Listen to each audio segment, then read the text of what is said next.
Now back to a Richard French live special tribute on hallowed ground, the 150th commemoration of the Battle of Gettysburg.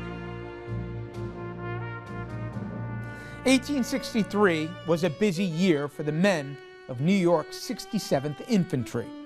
Altogether, the regiment from Long Island engaged in a dozen or so major campaigns. These would include the Chancellorsville Campaign in April, the skirmish at Salem Heights in May, and the Battle of Gettysburg, July 1st, 2nd, and 3rd. The original 67th New York, which was also called the 1st Long Island Volunteers, was formed up in Brooklyn in June of 1861, and they were enlisted for 3 years. And they served in the Army of the Potomac and fought at all the major battles that most people know of, such as Gettysburg, the Peninsula Campaign, Antietam, Chancellorsville.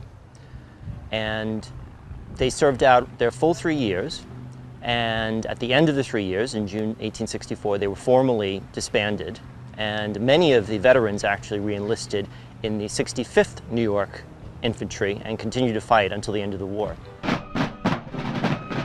According to a history of the 67th New York Volunteer Infantry by author James Neal, the 67th was formed following the attack on Fort Sumter in 1861. That's when the call for 75,000 volunteers came from the Lincoln government to quell the rebellion. Some of the first to answer the call were from Long Island. A sense of history and respect for courage are just some of the reasons that 150 years later, these Long Island men, teachers and postmen, businessmen and lawyers, along with others with busy lives and full-time jobs, they dress in authentic garb to reenact portions of a battle fought 150 years ago. There are other reasons as well. You will get a different response from every reenactor that you ask. We all have different motives. The one common element that we all have is a love for history and the desire to make sure that it's not forgotten. So we all feel that by reenacting battles or trying to give some sort of visual element for the general public, perhaps that will spark their interest and make them curious to actually open a book about the Civil War and to keep the memory of the Civil War soldiers alive. Today, cannons that would ultimately play a large role in defeating Confederate forces, they stand silent. The sound of cannon fire was unescapable in the battlefield in 1863. On the day before the battle began, men of the 67th may have shared feelings similar to those recorded in the diary of Union General John Buford. From whence shall we expect the approach of danger? Shall some transatlantic military giant step the earth and crush us at a blow? Never. No, if destruction be our lot, we must ourselves be its author and finisher. As a nation of free men, we will live forever or die by suicide. Amazingly, records tell us that on the first day of fighting, only one man among Long Island's volunteers was killed and several more wounded. News of the light loss reportedly drew amazement within the ranks of the regiment.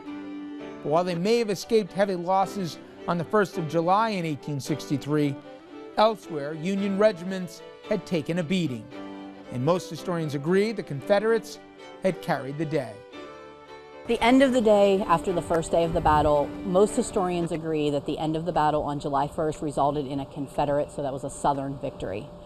And what happened was Union General Buford was able to perform that delaying action until his infantry support came up. The battle raged for the entire day, but it ended with the Confederate troops pushing the Union troops from this position right here on Seminary Ridge. The Confederate Southern troops pushed the Union troops back toward the east through the town of Gettysburg to another position called Cemetery Ridge and Cemetery Hill, and that's where they took a position. We're left on the hill was the boy with the curved toiling ranks. This scene right here, this building that is today the Gettysburg Seminary Ridge Museum building, it was here at the time of the battle.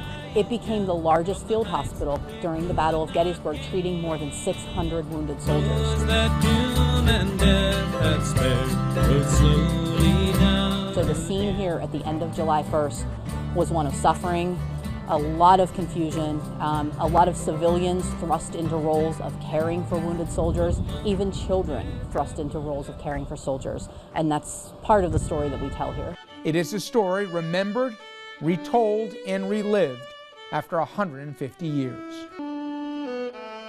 Coming up, meet members of New Jersey's 12th Volunteer Infantry, part of the Blue and Gray Alliance, recreating history at Gettysburg. And later, how modern medicine saves lives because of those who gave their lives during the Civil War.